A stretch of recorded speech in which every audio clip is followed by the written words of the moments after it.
We are approaching the 3 weeks, a time period that represents really the hardest and most sad times for the Jewish people. 6,000 years we're approaching. The amount of suffering, the amount of hurt, the amount of bloodshed, the amount of tears are we can't even keep track, we can't even count. And one may ask himself, why? What is it all for? How come? Why do we have to go through this? And it's not an easy answer. There is no easy answer. What I would like to touch on is, from a more positive note, where we're heading. What is this all about? 6,000 years, 2,000 years of Galut. Why? Why are we going through this, and what can we take out of this period, the time that we mourn the Korban Habayit, the destruction of the Beis Hamikdash, and how can we be prepared and take something this time that will help change us, and maybe change us enough that won't be the next time. So I'd like to start with a story that I think it's a great story. I kind of wrote it.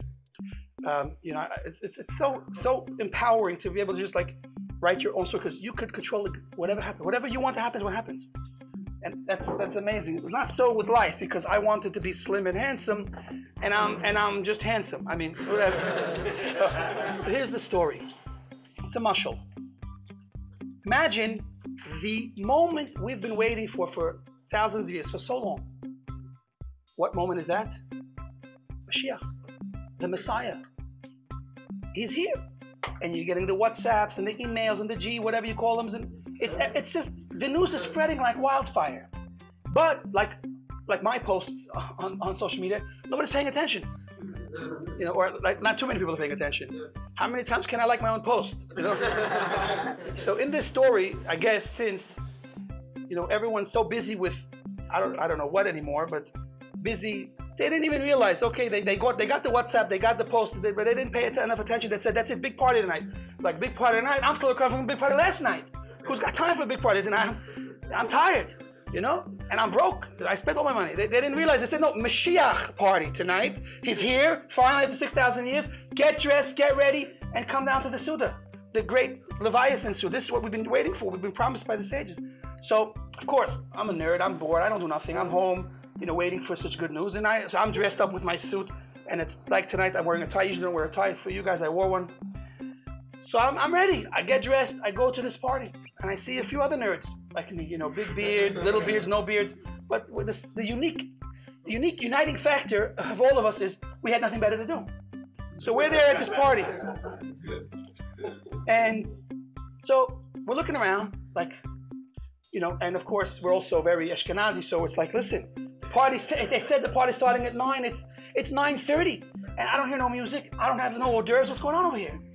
And so, I didn't say it because it's a big, very special party, Hashem was there, so I didn't want to speak so loudly in Hashem's presence, so I was thinking it, and I think a few other people were thinking it, and all of a sudden a big voice calls out, and I guess it was Hashem actually answering my thoughts, and I guess the other people's thoughts, and said, "You think I'm going to start this party of Mashiach and all my children are not here?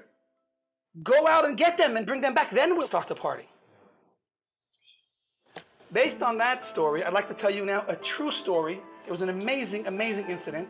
We all heard about the Special Olympics where, handicapped children have an opportunity to get together and compete in sports and race and all that. It's a beautiful thing.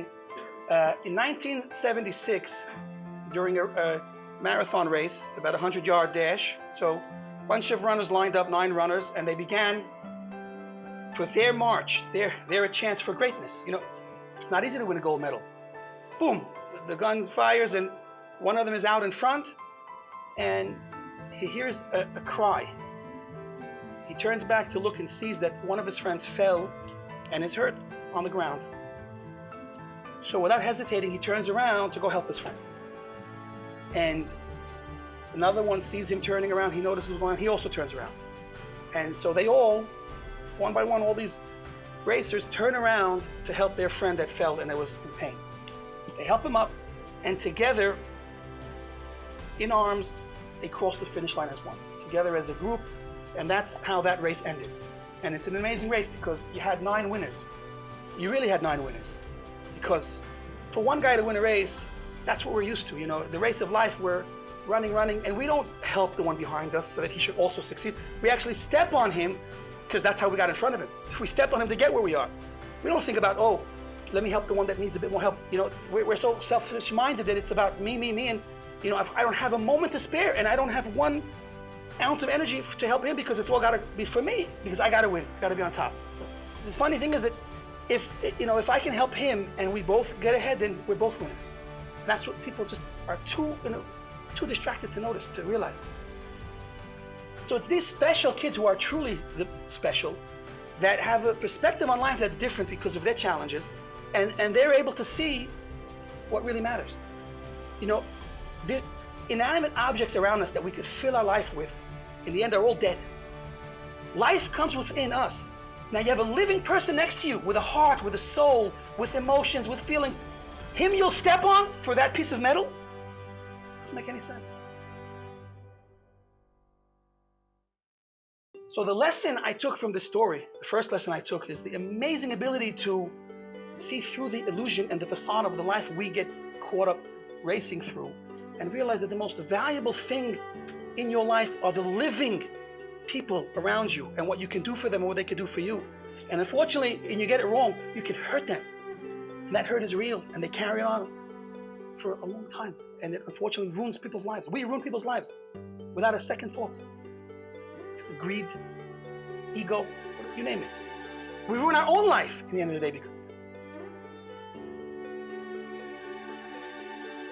I want to take this idea one step further. When you think of it, this race of life that we're on, this race to the finish line, this 6,000-year race, 2,000 years of gullus, why has God taken away our Beis HaMikdash? Why is He hiding Himself from us? Why are we in darkness? Why do we suffer so much pain and sorrow and see Jewish blood spilling like crazy? And it's hurtful, it's painful. But we know that God loves us, and all that we're going through ultimately is going to lead us to this unbelievable, amazing finish line.